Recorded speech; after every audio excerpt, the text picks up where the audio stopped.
by Deepti Hajela, Associated Press New York, AP, Edith Windsor, a widow who brought a landmark Supreme Court case that struck down parts of a federal law that banned gay marriage and led to federal recognition for same-sex spouses, died Tuesday. She was 88. Windsor died in New York, said her lawyer, Roberta Kaplan. The cause of death wasn't given, but Windsor had struggled with heart issues for years. The world lost a tiny but tough-as-nails fighter for freedom, justice and equality, said her current spouse, Judith Kaysen Windsor.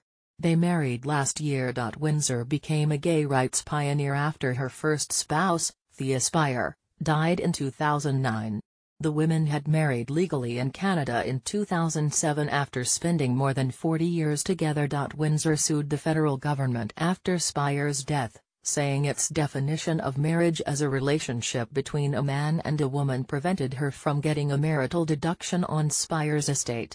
That meant she faced a huge tax bill that heterosexual couples would not have. The U.S. Supreme Court ruled 5-4 in June 2013 that the provision in the law was unconstitutional, and that legally married same-sex couples are entitled to the same federal benefits that heterosexual couples receive. The opinion gave the nation's legally married gay couples equal federal footing with all other married Americans and marked a key moment of encouragement for gay marriage supporters confronting the nationwide patchwork of laws that, at the time, outlawed such unions in roughly 36 states.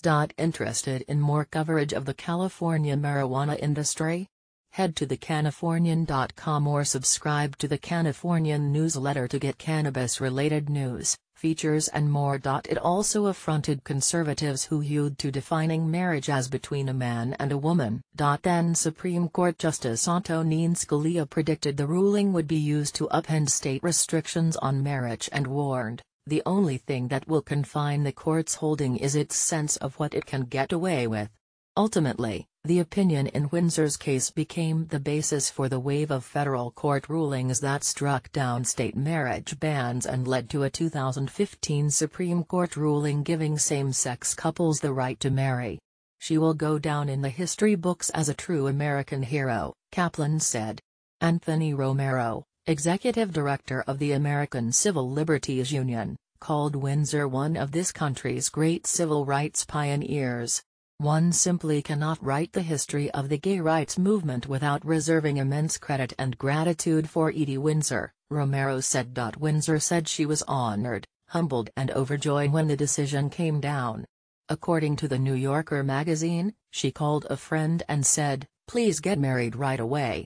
She was a finalist for Time magazine's Person of the Year in 2013. Pope Francis ultimately got the honor, and was invited the next year to a state dinner at the White House, honoring then-French President François Hollande.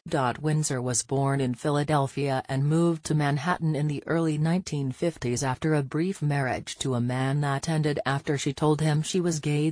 She received a master's degree in mathematics from New York University in 1957 and went to work for IBM in senior technical and management positions. Spire came into her life in 1963, and they became a couple 2 years later. In court documents, Windsor said she told Spire, "If it still feels this goofy joyous, I'd like us to spend the rest of our lives together." And we did. Concerned that an engagement ring would bring unwanted attention to Windsor's sexual orientation from colleagues at IBM, Spire gave Windsor a diamond brooch. Our choice not to wear traditional engagement rings was just one of many ways in which Thea and I had to mold our lives to make our relationship invisible, Windsor said in court documents. "We both faced pressures not only in the workplace and in society at large, but also from family and friends," she added. Like countless other same-sex couples, we engaged in a constant struggle to balance our love for one another and our desire to live openly and with dignity, on the one hand, with our fear of disapproval and discrimination from others on the other. Spire was diagnosed with multiple sclerosis in 1977, and her physical condition deteriorated over the decades. The women married in Canada when they realized they might not be living where New York State legalized same-sex marriage, which it did in 2011. Windsor also had health problems for years. After Spire's death in 2009, she had an attack of stress cardiomyopathy, also known as broken heart syndrome, that was so bad that her heart stopped. Associated Press writer Jennifer Peltz contributed to this report.